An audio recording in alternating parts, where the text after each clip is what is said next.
الحمد للہ رب العالمین والصلاة والسلام علی رسولہ الکریم محمد وعلی آلہ واصحابہ اجمعین۔ عزیزان گرامی، السلام علیکم۔ ہم قبولیت دعا کے بارے میں گفتگو کر رہے تھے۔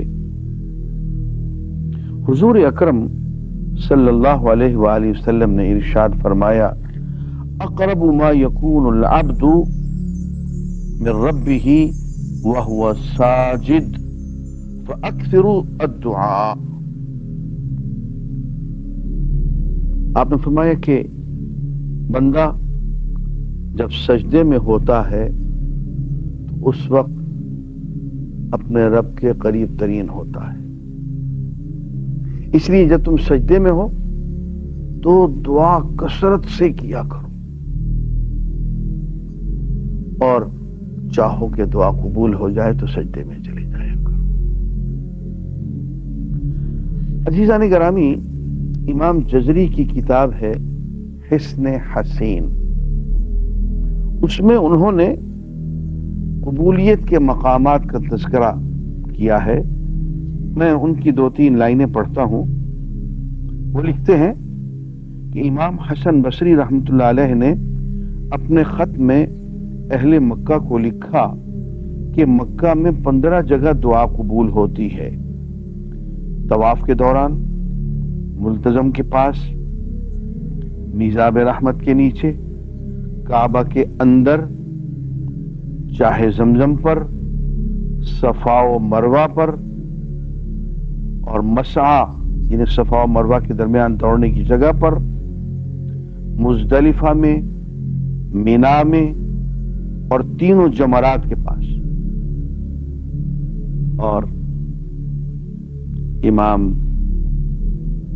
جزری جو حسن حسین کے مصنف ہیں، وہ آخر میں لکھتے ہیں، وَقُلْتُ وَإِن لَّمْ يُجَبْ الدُّعَاءُ عِندَ النَّبِيِّ صلی اللہ علیہ وسلم فَفِي أَيِّ مَوْضِعٍ يُسْتَجَابُ۔ کہتے ہیں میں کہتا ہوں کہ اگر رسول اللہ صلی اللہ علیہ وسلم کی قبر کے سامنے دعا قبول نہ ہوئی، الفاظ یوں ہیں کہ اگر حضور اکرم صلی اللہ علیہ وسلم کے پاس جا کے بھی دعا قبول نہ ہوئی تو پھر دعا کہاں قبول ہوگی؟ اللہ تعالیٰ نے جس طرح لیلۃ القدر کو چھپایا ہے کہ ڈھونڈو، ایسے ہی اللہ تعالیٰ نے اپنے اسم اعظم کو بھی چھپایا ہے کہ اسے میرے قرآن میں ڈھونڈو، میری احادیث میں ڈھونڈو۔ اور حضور اکرم صلی اللہ علیہ وسلم نے ہمیں اسم اعظم کی تلقین فرمائی مختلف طریقوں سے۔ دیکھیے، آپ نے فرمایا کہ قرآن مجید کی اس آیت میں اسم اعظم موجود ہے، وَإِلَٰهُكُمْ إِلَٰهٌ وَاحِدٌ لَا إِلَٰهَ إِلَّا هُوَ الرَّحْمَٰنُ الرَّحِيمُ۔ آیت کا ترجمہ یہ ہے کہ تمہارا معبود وہی اللہ واحد ہے، اس کے سوا کوئی عبادت کے لائق نہیں، وہ بہت رحم کرنے والا ہے، مہربان ہے۔ ایسے ہی حضور اکرم صلی اللہ علیہ وسلم نے ارشاد فرمایا کہ اس آیت کے اندر بھی اسم اعظم موجود ہے، الف لام میم، اللہ لا الہ الا هو الحی القیوم۔ الف لام میم، اللہ وہ ذات پاک ہے کہ اس کے سوا کوئی معبود حقیقی نہیں، وہ زندہ ہے، زندگی عطا کرنے والا ہے، وہ خود قائم ہے اور پوری کائنات کو قائم رکھنے والا ہے۔ اب تو آیتیں بتا دی ہیں، اور ان میں ڈھونڈو۔ ایک اور آیت ہے جس کے بارے میں ارشاد ہوا کہ اس میں بھی اسم اعظم موجود ہے۔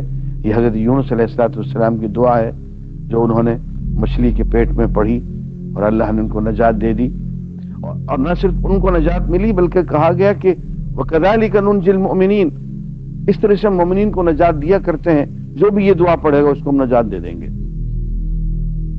دعا ہے لا الہ الا انت سبحانک انی کنت من الظالمین۔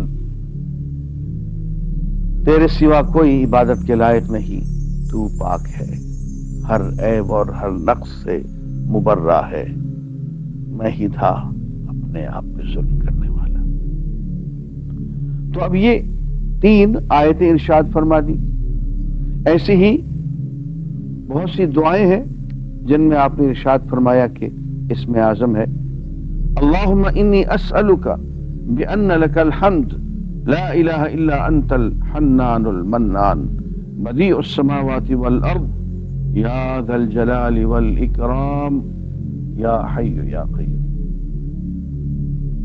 اے اللہ، میں تجھ سے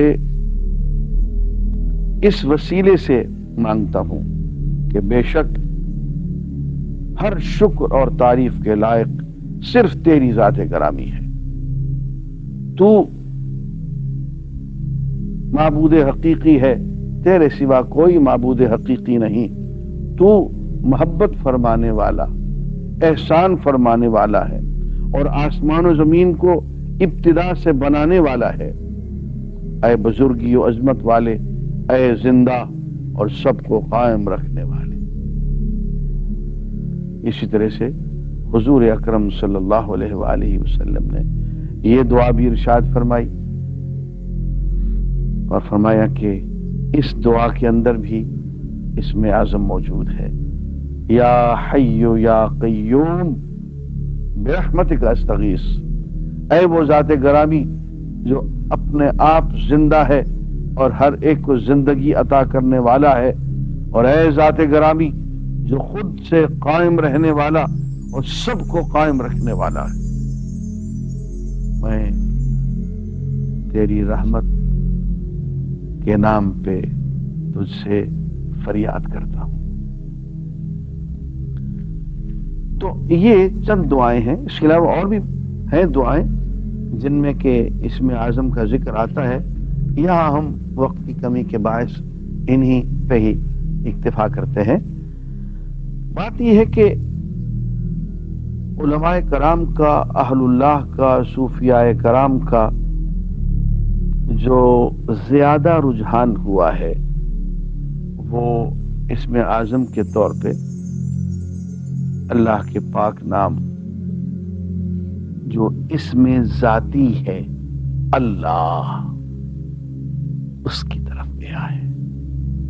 بات یہ ہے کہ اللہ تعالیٰ کی صفات تو اتنی ہے، اس کے اسماء حسنہ تو اتنے ہیں کہ فرمایا کہ اگر سب درخت قلم بن جائے، سب سمندر سیاہی بن جائے اور اللہ کی صفات کو، کلمات کو لکھنا شروع کر دیں تو نہ لکھ پائے، اور ایسے ہی اور سمندر سیاہی بن جائے، درخت قلم بن جائے اور اللہ کی صفات کو لکھنا چاہیں تو نہ لکھ پائے۔ اب وہ ساری کی ساری صفات ایک لفظ اللہ کے اندر مضمر ہے۔ یہ ایسا ہی ہے جیسے کہ ہم کسی ایک شخص کے بارے میں کہیں کہ اس میں فلاں فلاں فلاں صفات ہیں۔ زید ہے بہادر، زید بھائی بہت امانت دار، زید محبت والا، زید مخلص انسان، زید خوبصورت انسان۔ اب یہ ساری صفات جو ہم نے زید کی بیان کی ہے، جب ایک لفظ زید لیتے ہیں جو اس کا ذاتی نام ہے، یہ ساری کی ساری صفات اس کے اندر خود بخود آ جاتی ہیں۔ تو اللہ کی وہ ساری صفات اور اسماء حسنہ جنہیں سمندر سیاہی بن کے، درخت قلم بن کے نہ لکھ سکے، وہ ایک لفظ اللہ کے اندر آ جاتے ہیں۔ اس لیے اکثر علماء کا رجحان یہ ہے کہ لفظ اللہ اسم اعظم ہے۔ چند علماء کا رجحان یہ بھی ہے کہ یا حی یا قیوم یہ بھی اسم اعظم ہے۔ وآخر دعوانا الحمدللہ۔